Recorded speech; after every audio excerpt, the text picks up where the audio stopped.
I welcome you all to awakening classes. Freedom struggle के JKSSB में जितने भी प्रीवियस ईयर क्वेश्चंस आए हैं उनको हमने आज इस लेक्चर में इंक्लूड करा है। ये जेकेपीएसआई के सीबीटी एग्जाम से क्वेश्चंस लिए गए हैं। ऑप्शंस को भी एक्सप्लेन करेंगे और इस टॉपिक को फुल्ली प्रिपेयर करेंगे फॉर एग्जाम्स। बिना टाइम वेस्ट करे लेक्चर को स्टार्ट करते हैं। The very first question is the national song Vande Mataram और Vande Mataram was a part of which of the following book. Vande Mataram जो हमारा नेशनल सॉन्ग है वो कौन सी बुक से लिया गया है? क्या वो सरस्वती चंद्रा से लिया गया है, दुर्गेश नंदिनी से लिया गया है, आनंद मठ से लिया गया है और none of the above. Basically Vande Mataram जो नेशनल सॉन्ग है वो आनंद मठ से लिया गया है। अब आपको पता होना चाहिए ये आनंद मठ बुक किसने लिखी थी। तो ये आनंद मठ बुक लिखी थी बंकिम चंद्र चटर्जी ने। तो आप याद रख सकते हो, पेपर में क्वेश्चन फ्रेम होता है इंपॉर्टेंट बुक्स, हिस्टोरिकल बुक्स किस द्वारा लिखी गई हैं। तो बंकिम चंद्र चटर्जी ने ये बुक लिखी थी। नेक्स्ट क्वेश्चन पे चलते हैं। Who among the following was the president over the special Congress session held in 1920 at Calcutta? देखो ये क्वेश्चन ये कह रहा है कि कौन प्रेसिडेंट था स्पेशल कांग्रेस सेशन का जो 1920 में हुआ था एट कलकत्ता। देखो जो कांग्रेस थी ना, इंडियन नेशनल कांग्रेस, वो हर साल मिलती थी मेनली दिसंबर में, तो वो उसका रेगुलर सेशन होता था। बट कई बार स्पेशली किसी चीज के लिए कांग्रेस का स्पेशल सेशन भी बुलाया जाता था। 1920 में जो कांग्रेस का स्पेशल सेशन हुआ था वो बेसिकली इसलिए हुआ था कि नॉन कॉपरेशन और खिलाफत मूवमेंट को स्टार्ट किया जाए, ठीक है। और वो जो स्पेशल सेशन था वो कलकत्ता में हुआ था और इसको प्रिसाइड कौन कर रहे थे हमें ये बताना है। क्या वो जवाहरलाल नेहरू थे, लाला लाजपत राय थे, सुभाष चंद्र बोस थे या गांधी जी थे? तो लाला लाजपत राय स्पेशल सेशन 1920 का जो कलकत्ता में हुआ था उन्होंने इस सेशन को प्रिसाइड करा। तो इस सेशन में अप्रूव क्या क्या हुआ था? एक तो नॉन कॉपरेशन प्रोग्राम को स्टार्ट किया गया था और दूसरा ये बोला था कि खिलाफत मूवमेंट को भी अच्छे से करें। और तीसरी चीज ये कही गई थी कि पंजाब में जो गलत हुआ है जलियांवाला बाग मैसेकर, उसके लिए ब्रिटिशर्स जो है सबसे सॉरी मांगे। तो ऐसा ये सेशन हुआ था, तो आपको ये पता होना चाहिए। तो सेशंस जो है ना वो इंपॉर्टेंट है, एग्जाम में क्वेश्चन फ्रेम होते हैं। नेक्स्ट क्वेश्चन में चलते हैं। When was the famous quit India resolution? तो गांधी जी ने क्विट इंडिया मूवमेंट स्टार्ट करी थी। तो वो जो क्विट इंडिया रेजोल्यूशन जो है वो कब आया था? 8 अगस्त 1942 में, 28 अगस्त 1942 में, 4 अप्रैल 1928 में या 24 अप्रैल 1928 में। तो ये जो क्विट इंडिया रेजोल्यूशन है ये बेसिकली 8 अगस्त 1942 को ये क्विट इंडिया रेजोल्यूशन पास हुआ था। इस रेजोल्यूशन के टाइम गांधी जी ने एक स्लोगन दिया था, डू और डाई। इसके लिए गांधी जी को बाद में अरेस्ट भी कर लिया गया था। तो ये डू और डाई पूछा जाता है पेपर में, ये स्लोगन किसने दिया था? गांधी जी ने दिया था। देखो पहले क्या हुआ था, 1940 में ना गांधी जी ने स्टार्ट किया था इंडिविजुअल सत्याग्रह, ठीक है। इंडिविजुअल सत्याग्रह जिसको दिल्ली चलो मूवमेंट भी कहते हैं। हर एक बंदा इंडिविजुअली सत्याग्रह करेगा और दिल्ली की तरफ मूव करेगा, ऐसी मूवमेंट गांधी जी ने स्टार्ट करी थी। तो पूछा जाता है कि पहले कौन थे इंडिविजुअल सत्याग्रही? तो पहले थे विनोबा भावे। तो आपने याद रखना, ये पेपर में क्वेश्चन पूछता है। फर्स्ट जो इंडिविजुअल सत्याग्रही थे वो थे विनोबा भावे और सेकंड थे पंडित जवाहरलाल नेहरू। तो ये दो आपको याद रखने। और ये कब स्टार्ट हुई थी इंडिविजुअल सत्याग्रह? 1940 में। क्विट इंडिया रेजोल्यूशन 1942 में 8 अगस्त को। इसको अगस्त क्रांति भी इसलिए कहते हैं क्योंकि ये अगस्त में स्टार्ट हुई थी, ठीक है। नेक्स्ट क्वेश्चन में चलते हैं। Chauri Chaura incident was related to which of the following national movements? कौन सी नेशनल मूवमेंट के साथ चोरी चोरा इंसिडेंट लिंक है? स्वदेशी मूवमेंट है, क्विट इंडिया मूवमेंट है, सिविल डिसोबीडियंस और नॉन कॉपरेशन मूवमेंट। देखो non cooperation movement Gandhi ji ने 1920 में स्टार्ट करी थी। अभी हमने देखा है स्पेशल सेशन हुआ था कांग्रेस का। बट 1922 में ऐसा होता है, चोरी चोरा में 22 पुलिस वालों को जला दिया जाता है पुलिस स्टेशन के साथ प्रोटेस्टर द्वारा। इसके चलते गांधी जी क्या करते हैं, नॉन कॉपरेशन मूवमेंट को बंद कर देते हैं। इसीलिए चोरी चोरा इंसिडेंट किसके साथ रिलेटेड है? नॉन कॉपरेशन मूवमेंट के साथ। स्वदेशी मूवमेंट बेसिकली जो है ना ये स्टार्ट हुई थी 1905 के टाइम में जब बंगाल को पार्टीशन कर दिया गया था। क्विट इंडिया मूवमेंट मैंने आपको बता दिया 1942 में हुई थी। और सिविल डिसोबीडियंस मूवमेंट 1930 में गांधी जी ने साल्ट सत्याग्रह जो स्टार्ट किया था उसके साथ चलाया था इस मूवमेंट को। तो ये आपको मूवमेंट्स और इनके इंपॉर्टेंट ईयर्स पता होने चाहिए। नेक्स्ट क्वेश्चन में चलते हैं। आप अपने क्वेश्चंस भी देखते चलो, आपको कितने क्वेश्चंस आते हैं और आप अपने कमेंट बॉक्स में मुझे बता सकते हो आपके कितने मार्क्स सिक्योर हुए हैं। नेक्स्ट क्वेश्चन में चलते हैं। Who was the another name of quit India movement? Quit India movement का दूसरा नाम क्या था? खिलाफत मूवमेंट? नहीं, खिलाफत मूवमेंट तो नॉन कॉपरेशन मूवमेंट के टाइम पे चली थी 1920-22 में। क्विट इंडिया मूवमेंट तो 1942 में थी। अगस्त क्रांति, स्वदेशी मूवमेंट और नन ऑफ द अबव। स्वदेशी मूवमेंट 1905 की मूवमेंट है। आपको ईयर भी पता होना तो आप एलिमिनेट कर सकते हो। तो बेसिकली इसको अगस्त क्रांति बोला गया था। क्यों बोला गया था? क्योंकि ये मूवमेंट 8 अगस्त 1942 को स्टार्ट हुई थी, अगस्त में स्टार्ट हुई थी, इसलिए क्विट इंडिया मूवमेंट को अगस्त क्रांति भी कहते हैं। नेक्स्ट क्वेश्चन में चलते हैं। Dash played a decisive role in integration of princely states of India? जब इंडिया पार्टीशन हुआ, इंडिया और पाकिस्तान अलग हो गए, तब बहुत सारी प्रिंसली स्टेट्स थी। अब 552 के अराउंड प्रिंसली स्टेट थी। अब क्वेश्चन ये अराइज होता था कि इन प्रिंसली स्टेट्स को बोला गया था कि आप इंडिपेंडेंट भी रह सकते हो, इंडिया को भी ज्वाइन कर सकते हो, पाकिस्तान को भी ज्वाइन कर सकते हो। तो ज्यादा से ज्यादा प्रिंसली स्टेट को इंडिया में मिलाना था। इसमें सबसे इंपॉर्टेंट रोल किसने प्ले किया है प्रिंसली स्टेट्स को इंडिया में मिलाने में? इस क्वेश्चन का आपने आंसर देना। क्या वो जलपाल सिंह थे, एच.सी. मुखर्जी थे, राजेंद्र प्रसाद थे, या जवाहर भाई वल्लभ भाई पटेल, जिनको सरदार वल्लभ भाई पटेल भी कहते हैं? तो बेसिकली इसका आंसर है ऑप्शन डी, सरदार वल्लभ भाई पटेल जी के रोल से ही और वीपी मेनन के रोल से ही प्रिंसली स्टेट्स जो है वो इंडिया में कोलैबोरेट हुई थी। अब सरदार वल्लभ भाई पटेल जी के बारे में आपको कुछ चीजें पता होनी चाहिए। सबसे इंपॉर्टेंट चीज, इनको बोला जाता है iron man of India. Second important चीज, इन्हीं के बर्थडे को हम सेलिब्रेट करते हैं यूनिटी डे। तो यूनिटी दिवस जिसको हम सेलिब्रेट करते हैं वो अक्टूबर में मनाया जाता है। आप मुझे एग्जैक्ट डेट बताओ कि वो कितनी अक्टूबर को मनाया जाता है। ठीक है, नेक्स्ट क्वेश्चन में चलते हैं। Question number 7, who wanted autonomous two states of India with two separate constituent assembly? देखो किसकी डिमांड थी कि इंडिया की दो पार्ट होने चाहिए, दो सेपरेट स्टेट्स बननी चाहिए, एक इंडिया बननी चाहिए, एक पाकिस्तान बननी चाहिए, और दोनों की अपनी अपनी कॉन्स्टिट्यूएंट असेंबली होनी चाहिए। किसने कहा था? मुस्लिम लीग ने कहा था, इंडियन नेशनल कांग्रेस ने कहा था, मेजोरिटी ऑफ हिंदूज ने कहा था, या मेजोरिटी ऑफ मुस्लिम ने कहा था? देखो मेन ही तब दो पार्टीज थी तब फ्रीडम स्ट्रगल के टाइम। एक तो इंडियन नेशनल कांग्रेस थी, वो तो इंडिया को ज्वाइन करके रखने में बिलीव करती थी, और मुस्लिम लीग था जो ये बोलता था कि ये जो ऐसी पार्टी थी जो बोलती थी कि दो डोमिनियंस बनने चाहिए, एक इंडिया एक पाकिस्तान, और दोनों की अपनी अपनी कॉन्स्टिट्यूएंट असेंबली होनी चाहिए। तो इसका आंसर ए होगा। ठीक है, नेक्स्ट क्वेश्चन में चलते हैं। In 1927 Jawaharlal Nehru return from Europe. Jawaharlal Nehru 1927 में यूरोप से वापस आते हैं। After representing the Indian National Congress at Brussels against, ये कहां पर आईएनसी इंडियन नेशनल कांग्रेस कहां रिप्रेजेंट करते हैं? ब्रसल्स। ब्रसल्स कैपिटल है बेल्जियम की, पहले आपको ये पता होना चाहिए। अब किसके अगेंस्ट रिप्रेजेंट करते हैं? इनमें से किसके अगेंस्ट इंडियन नेशनल कांग्रेस का व्यू रखते हैं? इंपेरियलिज्म, फ्यूडलिज्म, सेक्युलरिज्म और नेशनलिज्म। तो बेसिकली इंपेरियलिज्म के अगेंस्ट। अब आपको इंपेरियलिज्म पता होना चाहिए, इंपेरियलिज्म क्या होता है। देखो जब भी एक कोई पावरफुल कंट्री क्या करती है, छोटी कंट्रीज के ऊपर अपना रूल स्टेब्लिश कर देती है, जिसको हम कॉलोनीज कहते हैं। जैसे ब्रिटिश एक कंट्री है, ब्रिटेन जो है, ब्रिटेन क्या करता था, डिफरेंट एरियाज को कैप्चर करके अपनी कॉलोनीज बना देता था। इस कंसेप्ट को बोलते हैं इंपेरियलिज्म। जैसे इंडिया भी कॉलोनी थी ब्रिटिशर्स की, अफ्रीका में भी बहुत सारी कॉलोनीज थी, कनाडा भी एक टाइम पे कॉलोनी थी ब्रिटिशर्स की। तो इस कंसेप्ट को बोलते हैं इंपेरियलिज्म, और इसके अगेंस्ट जवाहरलाल नेहरू जी ने यूरोप में बेल्जियम में खड़े होकर बोला था। ठीक है, 1927 में। तो आपको ये पता होना चाहिए। ये नॉर्मली हमारी बुक्स में नहीं मिलता है, तो कुछ ऐसी चीजें होती हैं जो आपको प्रीवियस ईयर क्वेश्चन या एमसीक्यू सॉल्व करके ही समझ आती है। इसलिए मैं इस चीज को प्रेफर करता हूं कि ज्यादा से ज्यादा एमसीक्यूज और प्रीवियस ईयर क्वेश्चंस आपके लिए लाए जाएं। हिस्ट्री के फ्रीडम स्ट्रगल के रिलेटेड हमने लेक्चर्स भी डाले हैं, आप उनको देख सकते हैं। मैक्सिमम क्वेश्चन वहीं से आए हुए हैं। अगर आप वो लेक्चर्स देखें और यहाँ पर आगे इस वीडियो को देख रहे हैं ना, तो आपको पता होगा कि मैक्सिमम पढ़ाए हुए में से ही क्वेश्चन फ्रेम हो रहा है। नेक्स्ट टॉपिक में चलते हैं। In which session the Indian National Congress pass the historic Purna Swaraj. ठीक है, पूर्ण स्वराज जो है, कंप्लीट इंडिपेंडेंस रेजोल्यूशन जो है, वो कब पास हुआ था, हमने ये बताना है। Lahore session in 1929, Madras session in 1929, Calcutta session in 1928 और गुवाहाटी सेशन इन 1926। देखो लाहौर में सेशन हुआ था 1929 में, जिसमें ये बोला गया था पूर्ण स्वराज या कंप्लीट इंडिपेंडेंस होनी चाहिए। ठीक है, इसी दिन ये सिलेक्ट किया गया था कि 26 जनवरी को हम अपना इंडिपेंडेंस डे या पूर्ण स्वराज दिवस बनाएंगे। और पहली बार कब बनाया गया था? 26 जनवरी 1930 में। क्यों बनाया गया था 26 जनवरी? देखो 1929 में लाहौर सेशन हुआ था, और कांग्रेस के मेनली सेशन दिसंबर में होते थे, और इन्होंने एक डे सिलेक्ट किया था कि 26 जनवरी 1930 को हम क्या बनाएंगे? कंप्लीट इंडिपेंडेंस डे बनाएंगे, इंडिपेंडेंस डे बनाएंगे, और वी कैन से दैट पूर्ण स्वराज दिवस बनाएंगे। ठीक है, इसीलिए 26 जनवरी को हम रिपब्लिक डे भी बनाते हैं। हमारा जो कॉन्स्टिट्यूशन है ना, वो 26 नवंबर को तैयार हो गया था, 26 नवंबर 1949 को तैयार हो गया था, बट हमने उस दिन इसको अडॉप्ट नहीं करा। हमने इसको अडॉप्ट किया 26 जनवरी 1950 में। क्यों अडॉप्ट 26 जनवरी 1950 में किया? इसका रीजन यही था कि हम ये सोच रहे थे कि 26 जैन जो है वो एक इंपॉर्टेंट डे है, जिसको पूर्ण स्वराज दिवस मानते हैं। उसी दिन हम अपना क्या करें, हम अपना कॉन्स्टिट्यूशन को अडॉप्ट करें, इसलिए 26 जनवरी को रिपब्लिक डे मनाया जाता है। ठीक है, आई होप आपको ये समझ आया होगा। और जब ये लाहौर का कांग्रेस सेशन हुआ था, उसके बाद इंडिया का फ्लैग भी होस्ट किया गया था रावी रिवर के किनारे। तो आपको ये भी पता होना चाहिए, लाहौर के पास रावी रिवर है। नेक्स्ट क्वेश्चन में चलते हैं। Question number 10, for which among the following cases were Bhagat Singh, Sukhdev and Rajguru sentence to be hang? आपको पता होगा भगत सिंह, राजगुरु और सुखदेव जी को फांसी दे दी गई थी। हमने बताना किस केस के रिलेटेड दी गई थी।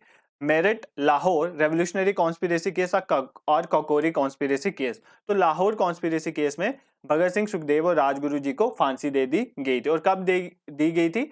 23 मार्च 1931 में। इसलिए 23 मार्च को हम शहीदी दिवस भी मनाते हैं। देखो, शहीदी दिवस 23 मार्च को भी मनाया जाता है और शहीदी दिवस 30 जैन को भी मनाया जाता है, क्योंकि 30 जैन 1948 में, इसको मार्टियर्स डे भी कहते हैं, 30 जनवरी 1948 में नथुराम गोडसे ने महात्मा गांधी को शॉट डेड कर दिया था, इसलिए हम 30 जनवरी को मार्टियर्स डे मनाते हैं। तो ये भी आपको याद रखना है। तो ये जो कॉन्स्पिरेसी, ये जो रेवोल्यूशनरी एक्टिविटीज है ना, इसमें मैंने लेक्चर बनाया हुआ, कंप्लीट लेक्चर हमारी पीडीएफ, आप जाओ प्लेलिस्ट में पड़े हुए हैं फ्रीडम स्ट्रगल पे लेक्चर, तो आप वहां पर देखो ये सारी कॉन्स्पिरेसीज क्या थी, इसमें कौन कौन इन्वॉल्व थे, वो सारा मैंने बताया। रेवोल्यूशनरीज में पेपर में क्वेश्चन फ्रेम होता है, ये बहुत इंपॉर्टेंट टॉपिक है, ठीक है।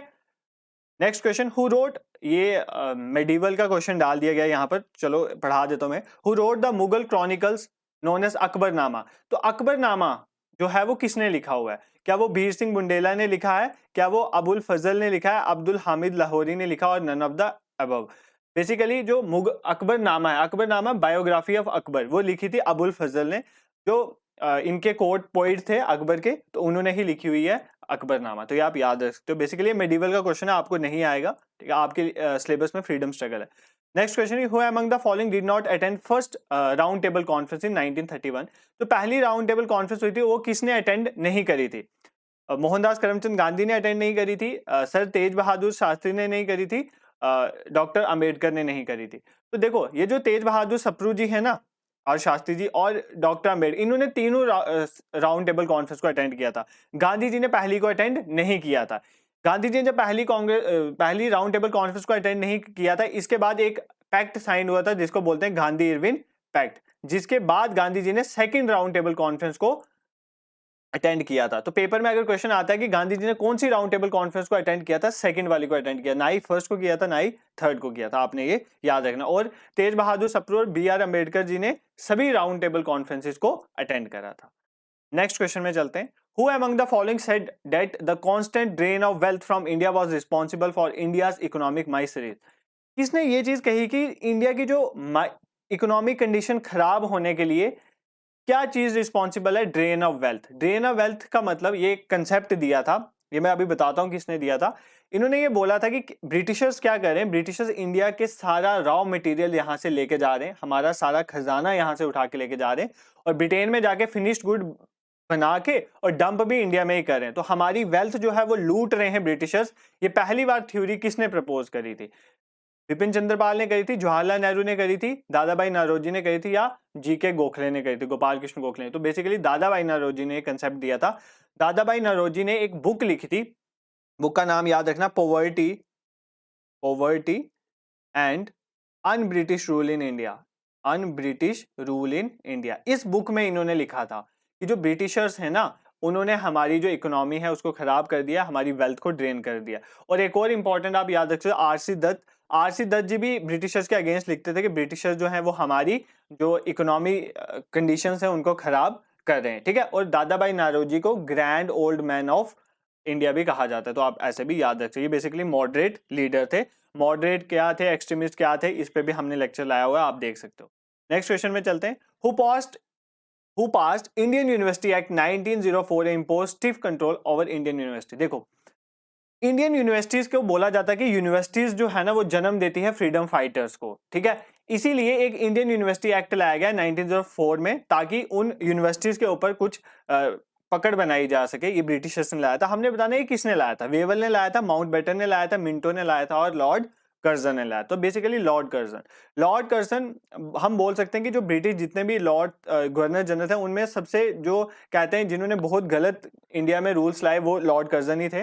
1904 में इन्होंने इंडियन यूनिवर्सिटी एक्ट पास किया। उसके बाद 1905 में इन्होंने बंगाल की पार्टीशन कर दी। इनका टाइम टेनवर जो है ना, अगर आप देखो वो क्या है, 1899 से लेकर 1905 तक इन्होंने ही पार्टीशन ऑफ बंगाल को भी प्ले करा था। उसके बाद ही एक मूवमेंट स्टार्ट हुई थी, स्वदेशी मूवमेंट, ठीक है। स्वदेशी मूवमेंट स्टार्ट हुई थी, ये आपको पता होना चाहिए। कुछ इंपॉर्टेंट ईयर्स हैं जिनके बारे में आपको पता होना चाहिए। नेक्स्ट क्वेश्चन में चलते हैं। Who among the following establish Swaraj party. तो स्वराज पार्टी किसने बनाई थी? लाला लाजपत राय और फिरोज शाह मेहता ने, सरोजिनी नायडू और एनी बेसेंट ने, सी आर दास और मोतीलाल नेहरू ने, और WC बैनर्जी और AO हमने। तो स्वराज पार्टी बनाई थी CR दास एंड मोतीलाल नेहरू जी ने। अब हुआ क्या था, देखो 1920 में नॉन कॉपरेशन मूवमेंट स्टार्ट होती है, 22 में गांधी जी इस मूवमेंट को रोक देते हैं। क्यों रोक देते हैं? क्योंकि गांधी जी का ये व्यू था कि वायलेंस हो गया चोरी चोरा में। अब जब मूवमेंट रुक जाती है तो बहुत से लोग जो फ्रीडम फाइटर्स थे वो गांधी जी के अगेंस्ट चल जाते हैं। उनका ये व्यू होता है कि हमें मूवमेंट बीच में नहीं रोकनी चाहिए। तो क्या होता है, गांधी जी बेसिकली, तब गांधी जी को अरेस्ट कर लिया जाता है। तो कांग्रेस तब ना दो पार्ट में डिवाइड हो जाती है। ठीक है, किन दो पार्ट में? एक पार्टी बन जाती है स्वराज पार्टी। ठीक है, एक को बोलते हैं स्वराजिस्ट। स्वराजिस्ट का ये व्यू होता है कि हम क्या करेंगे, लेजिस्लेटिव काउंसिल जो होती थी, प्रोविंशियल काउंसिल, उसके इलेक्शंस में पार्टिसिपेट करेंगे। ठीक है, और एक थे नो चेंजर, जो कहते थे कि हम कोई लोकल इलेक्शन में पार्टिसिपेट नहीं करेंगे, हम क्या करेंगे, हम मूवमेंट को बूस्ट करेंगे, हम लोगों को इकट्ठा करेंगे, हमें जो है वो काउंसिल में पार्टिसिपेट नहीं करना। तो स्वराजी जो थे ना, वो थे CR दास और मोतीलाल नेहरू। इन्होंने ही स्वराज पार्टी बनाई थी और इन्होंने बाद में इलेक्शंस में पार्टिसिपेट किया था। और नो चेंजर्स जो है वो पार्टिसिपेट नहीं करते थे। आपको मैंने ये बताया हुआ है कि नो चेंजर्स इंपॉर्टेंट कौन से थे। आप मुझे उन लीडर्स का नाम बताओ कि जो नो चेंजर्स में आते थे। ठीक है, नेक्स्ट क्वेश्चन में चलते हैं। Who wanted autonomous two states of India with two separate constituent assembly? ये क्वेश्चन रिपीट हो गया कि कौन से दो कौन सी ऐसी इनमें से हमने बताना है कि कौन रिस्पॉन्सिबल था जिन्होंने ये चीज कहा था कि दो स्टेट्स होनी चाहिए इंडिया की और दो कॉन्स्टिट्यूएंट असेंबली होनी चाहिए। तो इसका आंसर मुस्लिम लीग। मैं ऑलरेडी ये क्वेश्चन आपको एक्सप्लेन कर चुका हूं। नेक्स्ट क्वेश्चन में चलते हैं। Who among the following led the revolt of 1857 in Awadh and Lucknow? Lucknow और अवध वाले रीजन में 1857 रिवॉल्ट को किसने होल्ड करा था? 1857 रिवॉल्ट को फर्स्ट वॉर ऑफ इंडिपेंडेंस भी कहते हैं। इस पे हमने लेक्चर लाया हुआ है, देखें आप, और ये बहुत इंपॉर्टेंट टॉपिक है, इसमें से क्वेश्चन आते ही आते हैं। तो किसने लखनऊ से होल्ड करा था, रिवॉल्ट को लेड किया था? तो लखनऊ से किया था बेगम हजरत महल जी ने। आपने ये याद रखना है। अब आपको मैं कुछ बता देता हूँ इंपॉर्टेंट। जैसे दिल्ली से ना, दिल्ली से बहादुर शाह जफर थे, लेकिन बहादुर शाह जफर जो लास्ट मुगल रूलर थे, वो खुद तो नहीं पार्टिसिपेट कर रहे थे। तो कौन कर रहे थे? जनरल बख्त खान। तो ये आपने याद रखना है, जनरल बख्त खान वो दिल्ली से इंपॉर्टेंट रोल प्ले कर रहे थे। ठीक है, अगर हम बात करें नेक्स्ट कानपुर, तो कानपुर से इंपॉर्टेंट थे नाना साहिब। तो कानपुर से कौन इंपॉर्टेंट थे? नाना साहिब। झांसी आपको पता ही है, झांसी से खूब लड़ी मर्दानी, वो तो झांसी वाली रानी थी, तो रानी लक्ष्मीबाई। आप नाम याद रख सकते हो, रानी लक्ष्मीबाई। उसके बाद हम देखें, नेक्स्ट हम देखते हैं जैसे बरेली में से, बरेली वाले एरिया में से कौन लड़ रहे थे? बरेली वाले एरिया में से लड़ रहे थे हमारे खान बहादुर। तो आप इनका नाम भी याद रख सकते हो, खान बहादुर इनका नाम है। नेक्स्ट अगर हम बात करें बिहार से, तो बिहार का आप याद रखो बाबू कुनवार सिंह। बाबू कुनवार सिंह बिहार से थे। अगर हम बात करें फैजाबाद में मौलवी अहमदुल्ला थे। तो फैजाबाद में जो है वो मौलवी अहमदुल्ला थे। आप ये नाम याद रख सकते हो, ये कहीं पेन डाउन कर लो, ये पेपर में क्वेश्चन अगर लखनऊ से पूछा जा सकता है तो अगली बार कानपुर से भी पूछा जा सकता है। ठीक है, तो ये आप देख सकते हो, मौलवी अहमदुल्ला थे कहां से? फैजाबाद से। ठीक है, नेक्स्ट क्वेश्चन में चलते हैं। Which among the following Governor General refused to allow Rani Lakshmibai adopted son to succeed to the throne after her husband died? देखो झांसी में क्या होता है, रानी लक्ष्मीबाई के हस्बैंड जो थे जिनका नाम गंगाधर राव था, उनकी डेथ हो जाती है। उसके बाद वो चाहते थे कि उनका जो अडॉप्टेड सन है वो बने राजा। लक्ष्मीबाई चाहते, पर ब्रिटिशर्स ने अलो नहीं करा, क्योंकि ब्रिटिशर एक पॉलिसी लाई थी डॉक्ट्राइन ऑफ लैप्स की, जिसके तहत ये था कि जो राजा है वो अपना किसी भी अडॉप्टेड सन को जो है वो राजा नहीं बना सकता। तो डॉक्ट्राइन ऑफ लैप्स वाली पॉलिसी थी। हमने ये बताना है कि किसने रिफ्यूज करा था कि लक्ष्मीबाई जो है वो अपने बेटे को राज्य में नहीं बिठा सकती। किसने करा था? कॉर्नवालिस ने, डलहौजी ने, कैनिंग ने और कर्जन ने। तो लॉर्ड डलहौजी ने करा था। इसी ने ही डॉक्ट्राइन ऑफ लैप्स वाली पॉलिसी लाई थी। एक इंपॉर्टेंट क्वेश्चन मैं आपको दे रहा हूं, आपने कमेंट बॉक्स में बताना है कि सबसे पहले डॉक्ट्राइन ऑफ लैप्स में कौन सी जो स्टेट थी उसको एक्वायर किया गया था, और टोटल कितनी स्टेट्स एक्वायर की गई थी डॉक्ट्राइन ऑफ लैप्स से। ये क्वेश्चन सर्च करके सबके नाम हम लिखना कमेंट में, क्योंकि ये क्वेश्चन पेपर में पूछा जाता है। ठीक है, नेक्स्ट क्वेश्चन में चलते हैं। Which Governor General introduced the zamindari system under the permanent settlement act? देखो परमानेंट सेटलमेंट एक्ट आया था, उसके अंदर एक सिस्टम लाया गया था जमींदारी सिस्टम ऑफ रेवेन्यू कलेक्शन। ये रेवेन्यू कलेक्शन के सिस्टम थे। ये किसने लाया था? लॉर्ड रिपन ने लाया था, कॉर्नवालिस ने लाया था, कैनिंग ने लाया था और इरविन ने लाया था। तो ये लाया था लॉर्ड कॉर्नवालिस ने। ठीक है, ये सिस्टम किसने लाया था? लॉर्ड कॉर्नवालिस ने परमानेंट सिस्टम लाया था। इसको प्लान किसने करा था? ये परमानेंट सिस्टम जो है ये प्लान करा था हमारे जॉन शोर ने। किसने करा था? जॉन शोर ने प्लान करा था। ये आपने याद रखना है। लाया किसने था, लॉर्ड कॉर्नवालिस ने, और प्लान किसने करा था, जॉन शोर ने। और ये कौन से एरिया में था, बंगाल बिहार वाले एरिया में मेनली था। तीन तरह के मेनली सिस्टम होते हैं, एक तो परमानेंट सिस्टम आ गया, मैंने आपको बता दिया, एक दूसरा रियोतवारी सिस्टम था, ठीक है। रियोतवारी सिस्टम जो था वो साउथ वाले एरिया में था। इसमें क्या होता है, रियोत बोलते हैं कल्टीवेटर जो फसल लगाता है, इसमें डायरेक्ट कल्टीवेटर से जो है वो रेवेन्यू लिया जाता था। जमींदारी सिस्टम में जमींदार होते थे, वो लोगों से पैसा लेते थे और ब्रिटिशर्स को देते थे। रियोतवारी में डायरेक्ट कल्टीवेटर से लिया जाता था। रियोतवारी सिस्टम बॉम्बे और मद्रास वाले एरिया में था, मद्रास मतलब प्रेजेंट डे तमिलनाडु वाले रीजन में। और इसको किसने लाया था, थॉमस मुनरो ने। थॉमस मुनरो उस टाइम गवर्नर थे, कहाँ के, मद्रास के, उन्होंने ही लाया था, थॉमस मुनरो ने लाया था। और इसको किसने रिकमेंड करा था, ये भी पूछते हैं। रिकमेंड करा था चार्ल्स रीड ने, तो ये भी आप याद रखते हो, किसने रिकमेंड करा था, चार्ल्स रीड ने। तीसरा सिस्टम था Mahalwari system. Mahalwari system basically क्या होता था कि एक दो विलेजेस को इकट्ठा करके महल्स बनाए जाते थे, महल्स विलेज हेडमैन को कहते हैं, उनसे क्या होता था, रेवेन्यू कलेक्ट किया जाता था, ठीक है। और ये सिस्टम जो था ये नॉर्थ वेस्ट फ्रंटियर प्रोविंस में, मतलब जो हमारा नॉर्थ वेस्ट वाला रीजन है वहां पर, जैसे राजस्थान वाला हो गया, ठीक है, राजस्थान वाला हो गया, हरियाणा, ये वाला रीजन जो था यहाँ पर चलता था महलवारी सिस्टम। और ये बोला जाता है कि ये किसने लाया था, विलियम बेंटिक ने, ठीक है, विलियम बेंटिक ने। तो ये आपको सिस्टम पता होने चाहिए रेवेन्यू कलेक्शन के क्या क्या सिस्टम थे। नेक्स्ट क्वेश्चन में चलते हैं। Do or die slogan is associated with which of the following movements. Do or die slogan किस मूवमेंट से एसोसिएट, मैंने अभी आपको बता दिया ऊपर, do or die slogan Gandhi ji ने दिया था क्विट इंडिया रेजोल्यूशन के टाइम में, क्विट इंडिया मूवमेंट के टाइम में। तो इसका आंसर हो जाएगा option D. Civil disobedience movement के टाइम साल्ट सत्याग्रह हुआ था। नॉन कॉपरेशन मूवमेंट के साथ खिलाफत मूवमेंट चल रही थी। स्वदेशी मूवमेंट पार्टीशन ऑफ बंगाल के बाद स्टार्ट हुआ था। ईयर देख लो, ये 1930 में शुरू हुई थी, 34 तक ऑलमोस्ट चली थी। नॉन कॉपरेशन मूवमेंट 1920 में स्टार्ट हुई थी, 22 में चोरी चोरा इंसिडेंट में रोक दी गई थी। स्वदेशी मूवमेंट 1905 में हुई थी जब पार्टीशन ऑफ बंगाल हुआ था। क्विट इंडिया मूवमेंट 1942 में गांधी जी ने 8 अगस्त को स्टार्ट करी थी, इसलिए इसको अगस्त क्रांति भी कहते हैं। आई होप आपका आज का लेक्चर आपको पसंद आया होगा। आंसर्स हमने डाल दिए हैं, पीडीएफ हम शेयर कर देंगे टेलीग्राम ग्रुप में। आप हमारे टेलीग्राम ग्रुप को ज्वाइन करें, डिस्क्रिप्शन में लिंक डाल दिया है। आप उसको ज्वाइन करने से फायदा यह है कि डेली 9 बजे वहां पर क्विज होता है, आप क्विज करोगे तो आपको प्रैक्टिस होगी, तभी आप एग्जाम के लिए फुल्ली प्रिपेयर होंगे। और second important thing is JKSSB finance account assistant VLW सबके लिए जो है प्लेलिस्ट हमने बनाई हुई है, वहां पर कोर्सेज पड़े हुए हैं, आप उनको देखें, सब निःशुल्क है, फ्री है। और नेक्स्ट अगर आप किसी और भी एग्जाम की प्रिपरेशन कर रहे हैं तो अपनी जरूरत के अकॉर्डिंग कंटेंट आप हमारे चैनल से ले सकते हैं। अगर आपको कंटेंट पसंद आया है तो आप चैनल को जरूर सब्सक्राइब करें। हमारा चैनल अभी न्यू सेटअप है, हमें आपकी सपोर्ट की जरूरत है, आप इसे शेयर भी कर सकते हैं to those who are preparing for competitive exam. Thank you so much for watching.